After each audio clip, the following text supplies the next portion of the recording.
अभिक्रिया की दर या वेग इकाई समय में या समय के साथ अभिकारक या उत्पाद की सांद्रता में होने वाला परिवर्तन अभिक्रिया की दर या वेग कहलाती है। हम सूत्र के रूप में लिख सकते हैं अभिक्रिया दर या small r rate of reaction से, इसमें से स्मॉल आर से चिन्ह से प्रदर्शित किया जाता है अभिक्रिया दर को, बराबर अभिकारक या उत्पाद की सांद्रता में परिवर्तन बटे इकाई समय। अच्छा, ये जो परिवर्तन होता है समय के साथ में अभिकारक की मात्रा कम होती जाती है और उत्पाद की मात्रा बढ़ती है, तो हम अभिकारक को ऋणात्मक चिन्ह से प्रदर्शित कर देते हैं सूत्र में और उत्पाद को धनात्मक चिन्ह से प्रदर्शित करते हैं।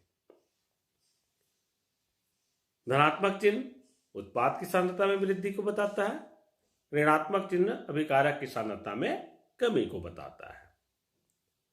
अब आइए देखते हैं हम ग्राफ के माध्यम से। समय और सांद्रता के बीच ग्राफ है। समय बढ़ते जाएगा तो सांद्रता किस प्रकार से बदलता है अभिकारक और उत्पाद का, दोनों की सांद्रता की बात करेंगे। चलिए आइए देखते हैं।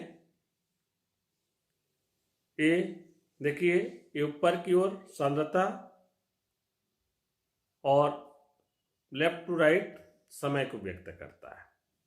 अब यहाँ पे अभिकारक हमने लिया, प्रारंभ में उत्पाद 0 है, यहाँ से स्टार्ट होगा तो उत्पाद की मात्रा 0 है और अभिकारक की मात्रा ये हमारे पास में।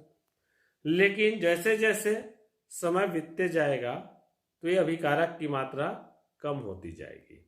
देखिए ये कम हो रहा है, ये अभिकारक के सांद्रण में कमी। अब उत्पाद 0 है लेकिन चूंकि अभिकारक कम होते जा रहा है तो क्या बनेगा, उत्पाद बनेगा। तो उत्पाद किस प्रकार से, उत्पाद की जो सांद्रता कैसे बढ़ता है देखते हैं। देखिए समय के साथ उत्पाद की सांद्रता बढ़ रही है, तो यह है उत्पाद के सांद्रण में वृद्धि। और तो हम इसको लिख सकते हैं अभिक्रिया दर या स्मॉल आर बराबर अभिकारक की सांद्रता में कमी बटे इकाई समय। तो इसको देखिए माइनस से प्रदर्शित किया जा रहा है अभिकारक की सांद्रता में कमी को, क्योंकि समय के साथ अभिकारक की मात्रा कम होती है। और अभिक्रिया दर उत्पाद के लिए होता है धनात्मक। क्योंकि देखते हैं उत्पाद की सांद्रता में वृद्धि बटे इकाई समय, तो समय के साथ में उत्पाद की सांद्रता में वृद्धि होती है। अभिक्रिया की वेग या दर की इकाई देखें तो देखते हैं अभिक्रिया के वेग बराबर सांद्रता की इकाई बटे समय की इकाई मानेंगे हम सूत्र के हिसाब से। तो सांद्रता की इकाई होती है मोल प्रति लीटर, समय की इकाई होती है सेकंड। अगर हम ये सेकंड को ऊपर ले जाएं तो इसको हम लिख सकते हैं मोल प्रति लीटर प्रति सेकंड। इसी प्रकार से मिनट में अगर प्रदर्शित किया जाए तो ये हो जाएगा मोल प्रति लीटर प्रति मिनट हो जाएगा। ये तो वही है मोल प्रति लीटर प्रति सेकंड, यही हिंदी में लिख दिया। अगर मिनट लिए तो मोल प्रति लीटर प्रति मिनट होगा। और गैस के लिए मात्रा क्या हो जाएगा, वायुमंडल प्रति सेकंड या वायुमंडल प्रति मिनट। अभिक्रिया वेग या अभिक्रिया दर के प्रकार 3 प्रकार हैं। पहला प्रारंभिक वेग, दूसरा औसत वेग, तीसरा तात्क्षणिक वेग या तत्कालिक वेग। प्रारंभिक वेग, अभिक्रिया का प्रारंभिक वेग नियत रहता है क्योंकि सांद्रता में कोई परिवर्तन नहीं होता है। अभिक्रिया का औसत वेग या औसत दर, तो हम इसको ये समझ लें औसत निकालना है। जैसे कि आप घर से स्कूल जा रहे हो और आपको बीच में समय पूछा गया कितना बजा है, अभी कहाँ पहुँचे हो। चलो ये समय पूछा गया कितना बजा है, अब स्कूल पहुँचने के बाद फिर कितना बजे पहुँचे, तो आपने 2 समय अंतराल के बीच जो समय है उसका औसत निकालोगे। अगर हम पूछ दिए कि टाइम फिक्स 3 बजे, मान लो पूछे कितना बजा है, आप बोलो 3 बजे, या कहाँ पहुँचे जगह को बता रहे हो, वो तात्कालिक है, तुरंत वाला है। तो औसत में कम से कम 2 समय अंतराल होता है या लंबा समय अंतराल होता है और तात्कालिक में तुरंत मान निकालना होता है। अभिक्रिया का औसत वेग या दर एवरेज रेट ऑफ रिएक्शन, निश्चित समय अंतराल बाद अभिक्रिया का वेग, अभिकारक या उत्पाद के सांद्रता में परिवर्तन औसत वेग कहलाता है। यह हम सरल रूप से परिभाषित कर सकते हैं, किन्हीं दो समय अंतरालों या दीर्घ समय के बीच अभिक्रिया का वेग अभिक्रिया का औसत वेग कहलाता है।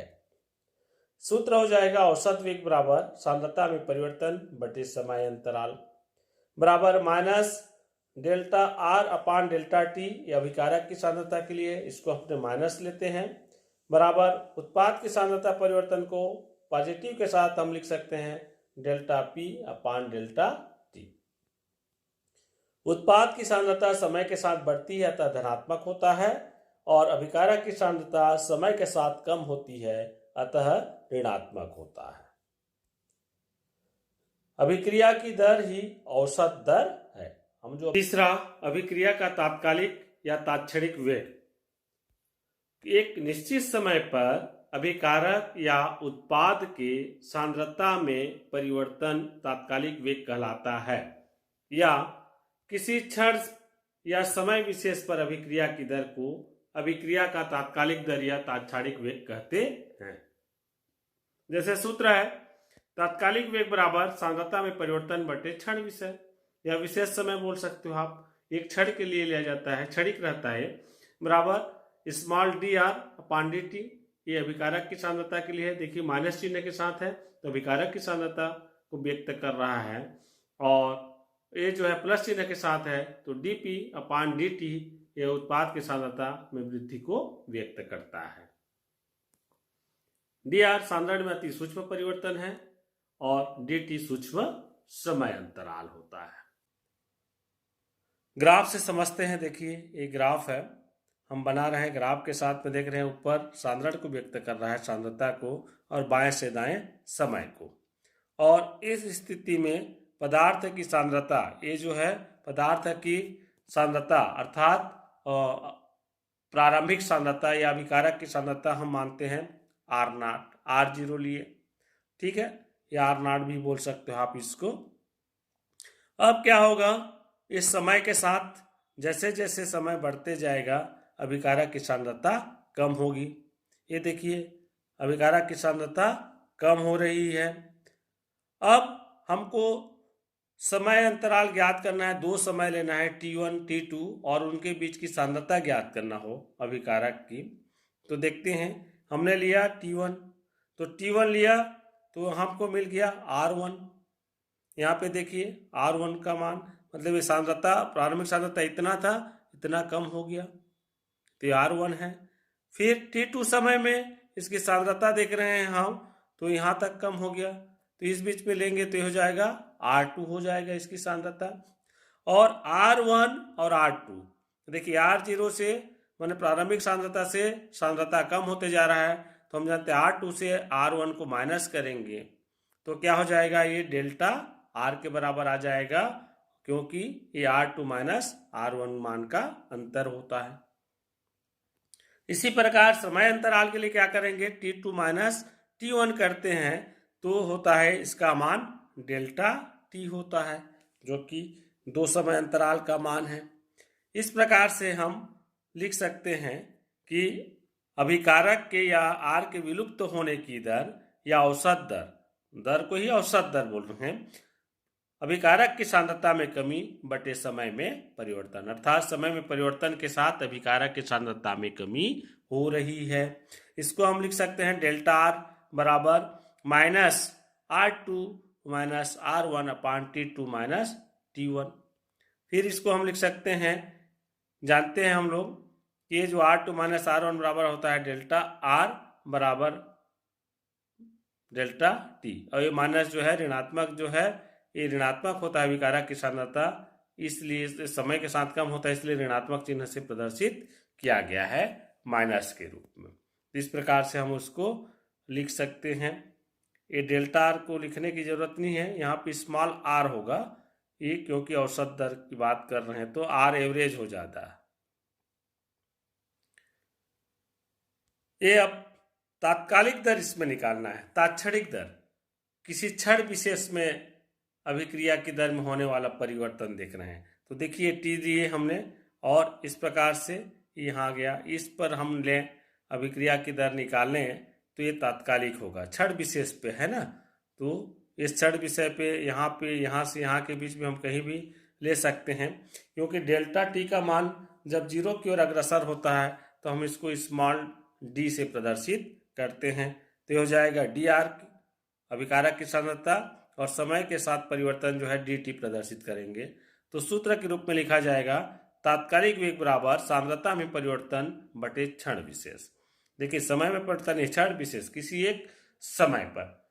मैं बोला ना, जैसे कि आप कहीं जा रहे हो और मान लो फिक्स टाइम में पूछा गया कि आप कहाँ पहुंचे हो, रायपुर पहुंचा हूँ बोल रहे हो आप, तो जो किस टाइम पूछे वो एक टाइम निर्धारित टाइम है वो। तो इसको हम बराबर माइनस डी आर बटे डी टी लिखते हैं। यहाँ पे डेल्टा आर बटे डेल्टा टी डी टी था, तो डेल्टा टी का मान शून्य को अग्रसर होता है, अर्थात सूक्ष्म मान है, सूक्ष्मतम मान है लघुत्तम समय अंतराल के लिए, इसलिए स्मॉल डी से प्रदर्शित किया जाता है तात्कालिक वेग के लिए। तो ये अंतर है औसत दर और तात्कालिक दर वाले में। अब उत्पाद की सांद्रता में परिवर्तन किस प्रकार से होता है, आइए इसको भी ग्राफ के माध्यम से देखें। औसत वेग के लिए ही है। देखिए ये ग्राफ बन रहा है, ऊपर सांद्रता को व्यक्त कर रहा है, बाएं से दाएं समय को व्यक्त कर रहा है। अब हमारा जो है प्रारंभिक स्थिति देख रहे हैं, पी नॉट लिखा है। पी नॉट मतलब उत्पाद अभी जीरो है, हमको प्राप्त नहीं हुआ है। लेकिन जैसे जैसे समय बीतता जाएगा उत्पाद बनते जाएगा, प्रोडक्ट बनते जाएगा। तो इसको हम आइए समझते हैं। देखिए समय के साथ में उत्पाद की मात्रा बढ़ रही है। अब ये जो उत्पाद की मात्रा बढ़ रही है तो इसमें भी हमको दो समय अंतराल में इनकी सांद्रता निकालना है, उत्पाद की सांद्रता या उत्पाद की दर निकालना है। तो कैसे निकालेंगे देखते हैं।